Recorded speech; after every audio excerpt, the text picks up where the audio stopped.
Hi, this is Misha, and in our continuing coverage of Walther guns, specifically the old ones, we're today going to look at the P38.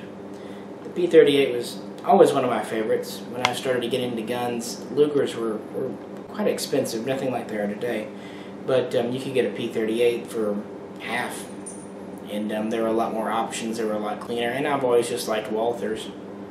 Actually, one of my great uncles brought a Spreework back from the war, complete with 2 mags and holster. That's in my cousin's possession now, but kind of grew up with it, knew about it a little bit. But anyway, so the P38, this was the standard issue sidearm of the Nazi German regime in World War II, and it was the replacement for the classic P08 Luger. Now, the Luger served through World War I and did an admirable job, but by the 30s it was kind of expensive to produce, more time-consuming, used a lot of old-world technology, machined, hand-fitted parts, things like that, and wasn't really suited for the modern production of the 1930s. Germany was modernizing, they were going to things like modern submachine guns and whatnot. So they wanted a new service gun. Also, the Luger was single action only. And some people claim it's not as reliable. Definitely it had tighter fitting parts, and so yeah. So in 1934, the German military laid out guidelines for a new handgun. It needed to be cheaper and faster to mass produce. It needed to be more reliable and durable than the Luger.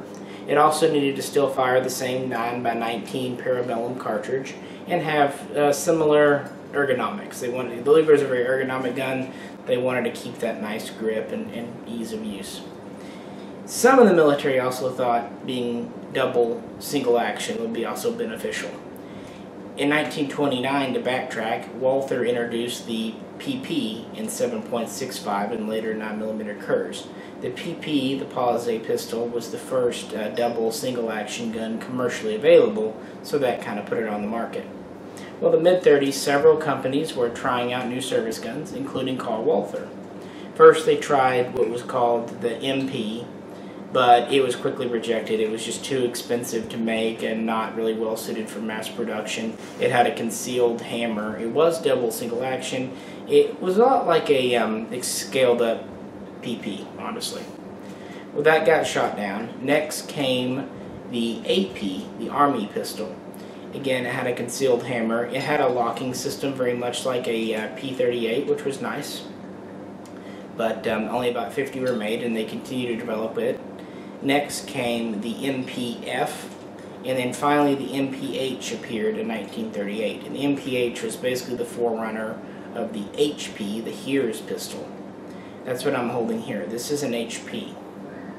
The HP was the commercial version of the P38. It came out before the P38 was adopted. And this is the final product. The MPH is the first to have a exposed hammer. Has a single action as well as double action trigger. It has a safety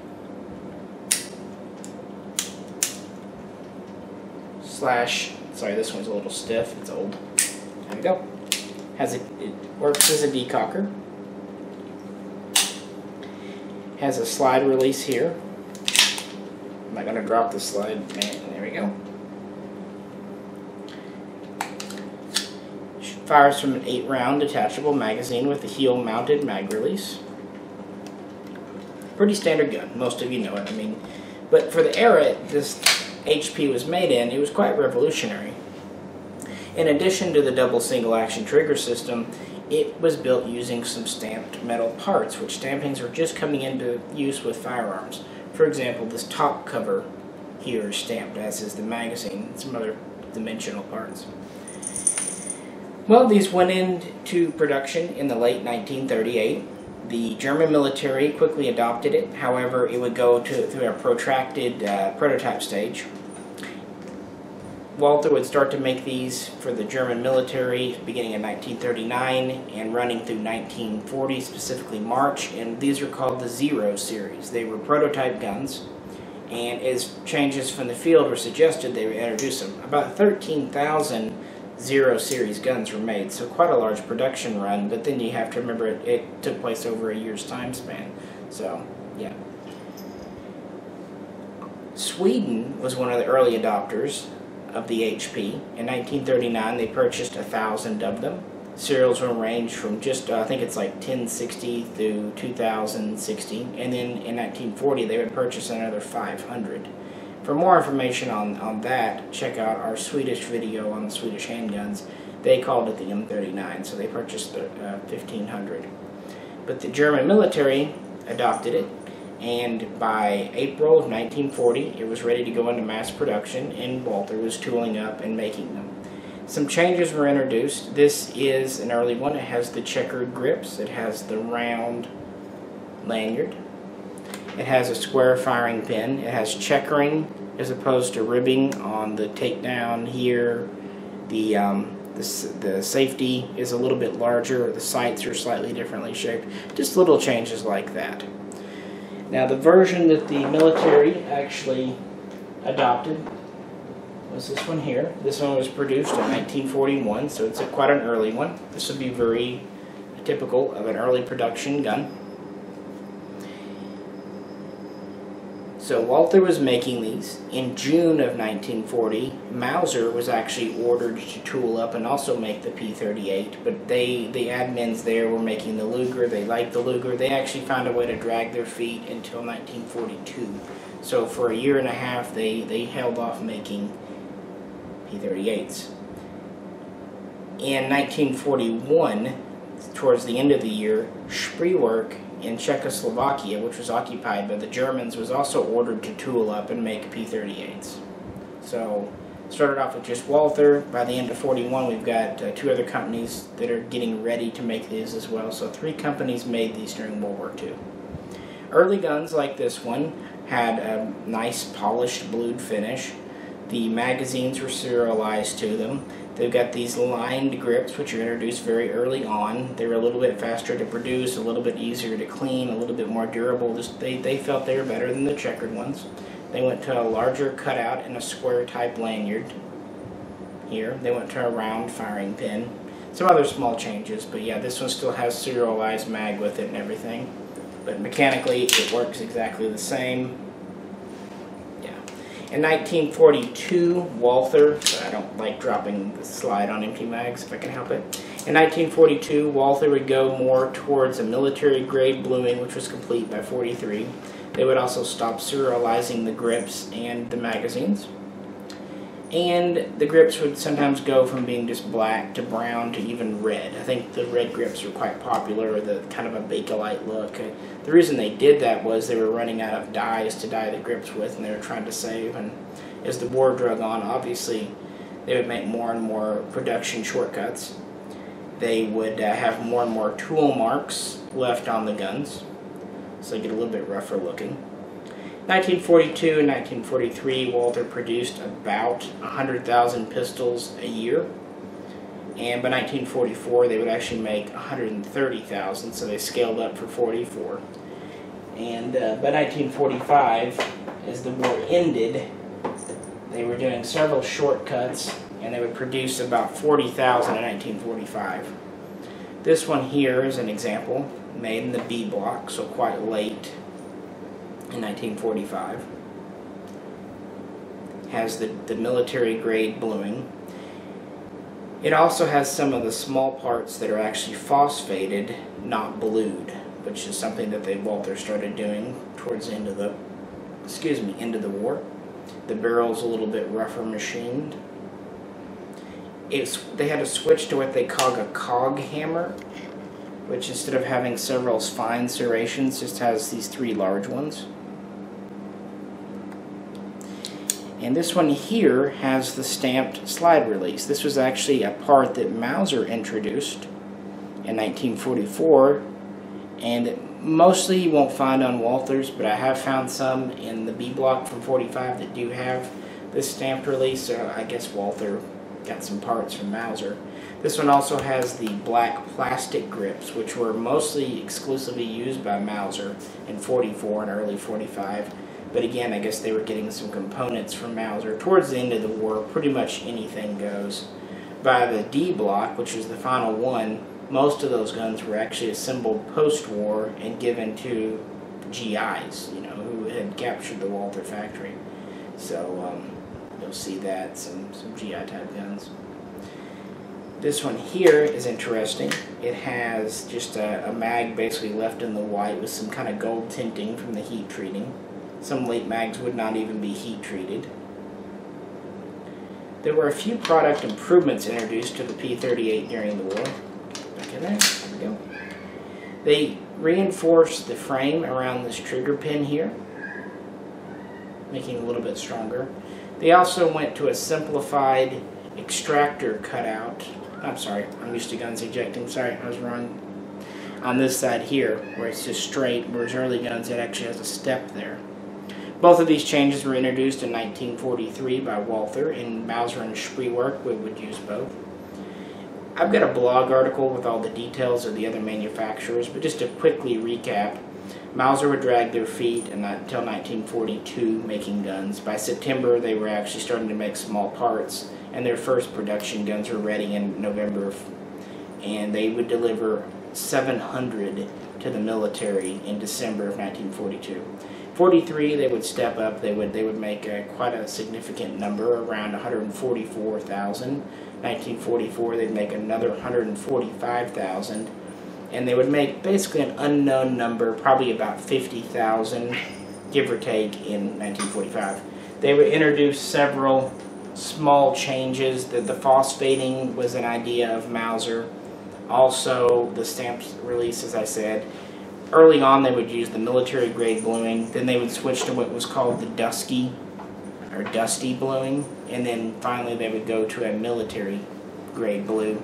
And then they would actually do some what were called dual tones in 1944, where you had a phosphated slide and like a blued barrel. Mauser was actually, their guns are probably the best made for the late wars. If you took a 1944 gun from each of the manufacturers, probably the Mausers would look the best. They had fewer tool marks, and they used a little bit more advanced stamped metal techniques. Also worth noting, magazines were slightly updated. They added a V to them, meaning they ever so slightly lengthened the body, and this was for feeding reliability. But yeah, the P38. So this is a pretty late war one. Spreewerk would tool up in early 42 and deliver a test batch of 50 guns in June. They were rejected. They would deliver another batch in August. These were accepted. By the end of 42, they would do 7,000 guns. In 1943, they would do about 108,000, and in 1944, they do about 127,000. I don't know how many they did in 45. Probably about the same as the others, 40, 50,000. The Spreewerk guns probably have they were all perfectly functional guns, but the Spreewerks had more visible tool marks. They used kind of a darker grade bluing. I wouldn't say less attractive, but definitely more utilitarian type bluing. You have to remember, these were being made by workers in an occupied country, whereas the others were actually made by Germans. So, the Spreewerk guns are of somewhat quality. But yeah, that we would just look at the wartime Walthers. In total, about 1,200,000 were produced during the war, and many countries would use them after the war, including Czechoslovakia. Russia had a lot they captured, and so on and so forth. But excellent guns for what they were, very advanced for their day, reliable. You've got this large ejection port here. Even towards the end of the war, like this gun, they're still quite well made. It's worth noting that FN of Belgium made some slides and frames that Walther and Spreewerk would use. These often would just have the AC code on them. CZ, Bruno in Czech Republic, or today, back in the war, would make some barrels and locking blocks, and a little bit confusingly, these would have the code of FNH on them. So if you see an FNH at the bottom of your barrel, that's actually a barrel made by CZ. Most of the times you'll see these on the Spreewerk guns. I've seen one or two Walthers that used them, but it was mostly a Spreewerk thing.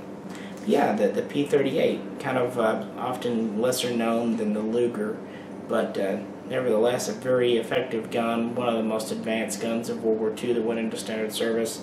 It has a good balance to it.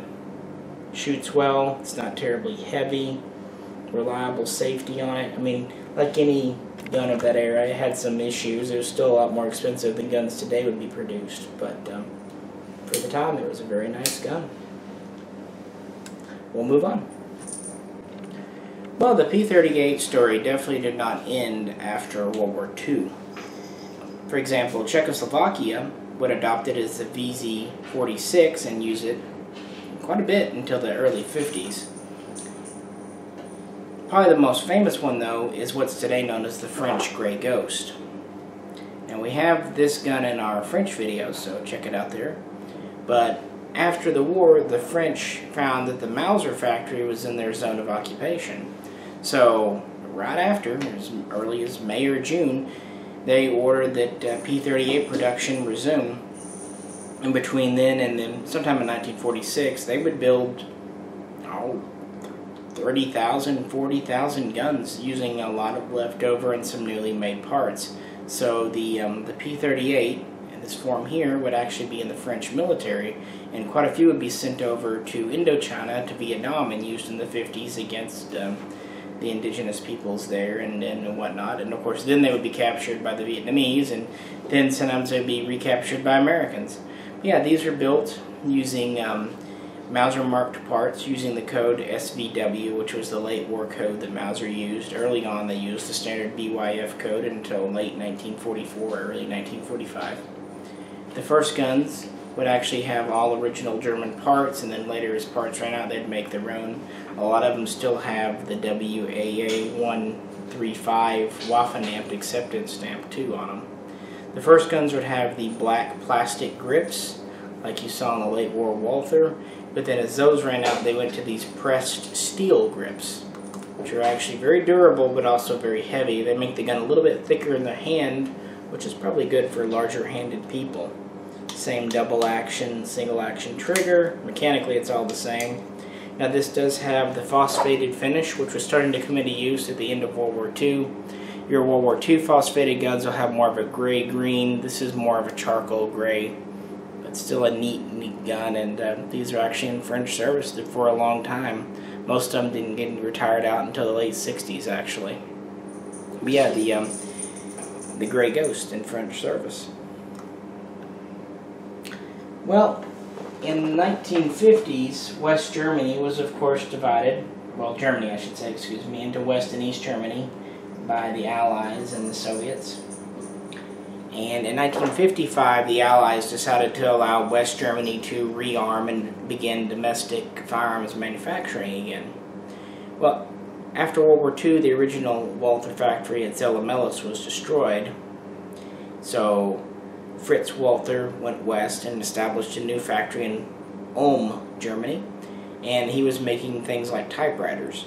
Well, once he heard that they could make guns again, he dusted off some blueprints he brought with him and developed this here, which today is the P1. Essentially the P1, which was introduced originally in 1957, was a lightweight aluminum alloy framed version of the P38. During the war, Walther had experimented with what they called the Dural frame, but it wasn't strong enough. The metallurgy just wasn't quite there, so it didn't go anywhere. They did make some Dural PPs and PPKs that worked, but the full power 9mm they just couldn't quite get to work in World War II. So they resurrected that. They went to an alloy frame to make the gun lighter. They slightly redesigned the firing pin, which obviously you can't see. And they went to a machined trigger versus being stamped. This would actually receive the P1 designation and start being marked that way in 1963. They would continue to make these with P38 on the side for civilian and police sales, so they would make both P38 and P1 marked guns. And the military would adopt this as its standard issue for West Germany. So basically the P38 in a slightly updated form would continue as standard issue in West Germany throughout the Cold War era. In 1968 they introduced what's called the fat slide. You probably can't see it on camera, but they made the slide a little bit thicker, made the serrations a little bit longer, easier to grasp. This obviously to make it thicker was to make it stronger. In 1974 they introduced a pin, a hex pin in the lower frame, And what that was to do was not so much to strengthen the frame, but it was to give the locking block something to come up against, to impact, so that way you're not just riding on the alloy. So they would introduce those. Otherwise, it would stay pretty much the same. Earlier guns like this one do have a standard front sight, thin blade. Around 1981, they would start to use a wider blade with a dot, and you'll see this on some of the late military guns. The final military order was 1992, and by 1994, these started to be phased out in favor of the HK P8. By 2004, the phase out was pretty much complete, and the P1 was surplused. In total, Walther made about 500,000 P1s, P38s throughout the 60s, 70s, and 80s. So quite a few. Not as many as wartime, and most went to the Bundeswehr, to the West German military. Thought I got it out here. I'll show you. The P38 is actually very easy to field strip, which is neat. There's a takedown lever here. Just rotate it. Remove your mag. By the way, post-war guns take the same type of mags as wartime, so they're interchangeable. Let your slide go forward. You'll need to decock your hammer. Pull your slide off. Here's your frame. Pretty typical frame. You can see the hex pin out here. Very lightweight, you can tell. Here's your slide and barrel group. To remove, just press this forward, pull it right off. Here's your barrel. Here's your locking block here. And that's pretty much it for field stripping. Simple guns. These locking blocks are very easy to get out for replacement, which is nice. They don't break often, but it is, if there is to be a failure point in this gun, that would be one of them. The wartime guns, the serialized parts would have been the frame, slide, barrel, and locking block. Post-war, the P1 series, they wouldn't even all the time do that. A lot of times the locking blocks would cease to be serialized, and oftentimes even the barrel. So, a lot of times there's not a lot of serials on these. Put this back on. Make sure your locking block's not riding up. Now there's this here, you need to press this down just to make it ride over. Pull it back, put your catch forward, let your hammer down, and reinsert your magazine. And that's pretty much it for field stripping. These are the standard P1 grips. If you notice, they're checkered, much like the early HP grips. But they have the P38 style square lanyard and cutout for the lanyard. So they're kind of a hybrid grip. These are made of actual plastic polymer. They're not made out of bakelite, so they're a lot stronger. But yeah, very nice gun. These are still affordable today. Very good shooters. Mechanically the same as the wartime P38s. Maybe not quite as sturdy thanks to the alloy frame, but they're still plenty sturdy. Now they're not really good at handling hollow points, just so you know. They pretty much like ball ammo because that's what they were made for. Well, continuing the family on, we have the P4. This was a specialized police version of the P38, first introduced in 1974. At that time, the West German police were wanting to go from a .32 or a .380 caliber gun to a full power 9mm parabellum because of the crime of the day. They were starting to use body armor and have high-powered guns of their own. So it was kind of a stopgap until later guns like the P5 were available. They introduced the P4, and it was an updated P1. They took the 5-inch barrel and they shortened it down to 4 inches. You can tell it's a little bit shorter. Walther determined this size would be more compact, yet wouldn't sacrifice much in the way of range. They went to a smaller bobbed hammer. You can still cock it easily enough, but it won't snag as easily on gear, and it won't be cocked accidentally. They deleted the top piece of stamped steel where it split up here and just made a solid frame. And when they did that, they also took away the loaded chamber indicator. There's no hole in the back for that. So It's just solid back here, just kind of a more solid style frame.